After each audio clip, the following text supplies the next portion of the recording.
Famille Secu, bonjour. Aujourd'hui, on va parler de la colonne en charge ou colonne humide. Ça fait partie des moyens d'extinction, mais cette colonne en charge est utilisée par les sapeurs-pompiers.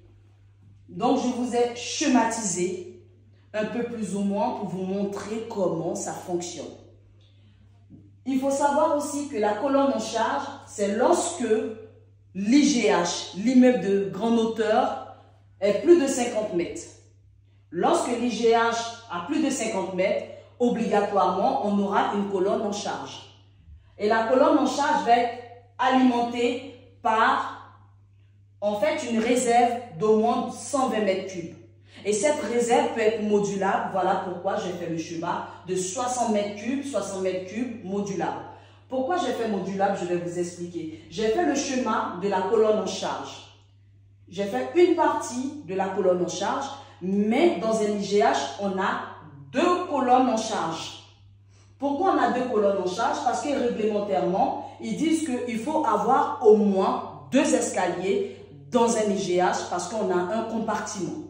Moi, je vous ai fait juste un premier schéma, comme ça, avec un escalier, un sas, une circulation horizontale commune. Ce qu'on appelle sas, c'est ce qu'on appelle dispositif intercommunication.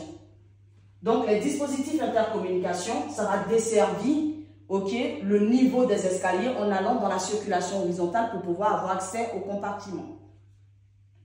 Donc, dans les sas, on va avoir une colonne en charge. La colonne en charge, à chaque niveau, on va avoir des prises. Ces prises-là que vous voyez que j'ai schématisées, c'est tout simplement où les pompiers vont se raccorder. Et réglementairement encore, ils nous disent deux prises de 40 mm, donc les deux prises, et un de 65 mm.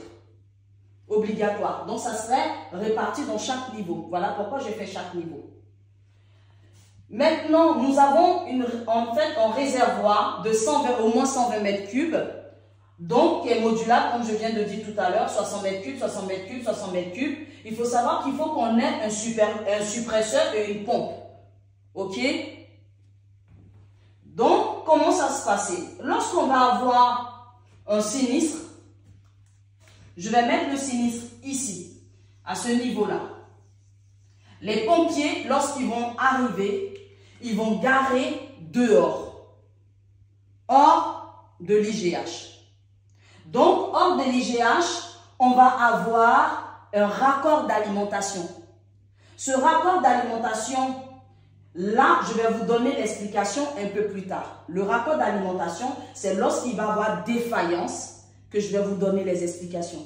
Mais pour le moment, les pompiers prendront les escaliers et la partie sinistrée, ils ne vont pas se raccorder là-bas par expérience. OK? Parce que s'ils se raccordent dans la partie sinistrée au niveau du sas, à cause de la chaleur, ils ne pourront pas intervenir. Soit ils vont apprécier par rapport à la chaleur, ils vont se mettre au-dessus ou en dessous. Et ils vont éteindre le feu. Mais ce qu'il faut savoir, c'est qu'il arrive parfois que la colonne en charge peut se casser. C'est très rare, oui, mais tout ça, il faut prévoir. Ou bien la nourrice pète, ou le suppresseur ou la pompe ne fonctionne plus. En ce moment-là, ils seront obligés de prendre l'eau au niveau de la bouche d'incendie ou du poteau d'incendie. Si le poteau d'incendie appartient à la commune ou à la ville, par exemple, ils seront obligés de voir est-ce que entre le raccord et le poteau, ça fait 60 mètres maxi. Si ça dépasse plus de 60 mètres, votre établissement est obligé d'avoir leur propre poteau d'incendie. C'est pour ça que sur le site, vous voyez des poteaux d'incendie en interne. Donc, comme je répète, le suppresseur est en panne, la pompe est en panne.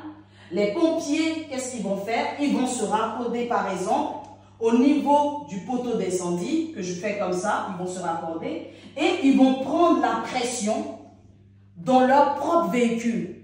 Et cette pression, c'est qu'à l'intérieur, ils ont une pompe Et ils ont un suppresseur, c'est-à-dire du 2 en 1. Et ça peut aller jusqu'à 17 bars. Et ils vont se raccorder maintenant au niveau du raccord d'alimentation, les 2 raccords d'alimentation, pour pouvoir avoir de l'eau.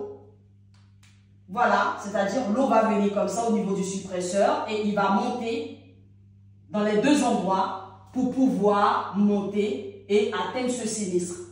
Mais vous, en tant qu'agent de sécurité, qu'est-ce qui va se passer? Il faut savoir que vous devez fermer la vanne.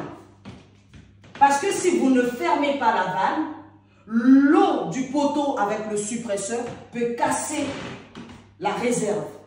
Donc, en ce moment-là, si on ferme la vanne, l'eau ne va pas rentrer dans notre réservoir, il va plutôt monter. Donc, ça veut dire que cette colonne humide devient une colonne sèche. Et ils pourront intervenir. Voilà pourquoi la réglementation demande tout ça. Si vous avez des questions, vous pouvez me le poser. Si vous voulez d'autres vidéos explicatives sur des fonctionnements, tout ce qui est autour de la sécurité incendie, je suis disponible. Likez et commentez, ça me fait plaisir.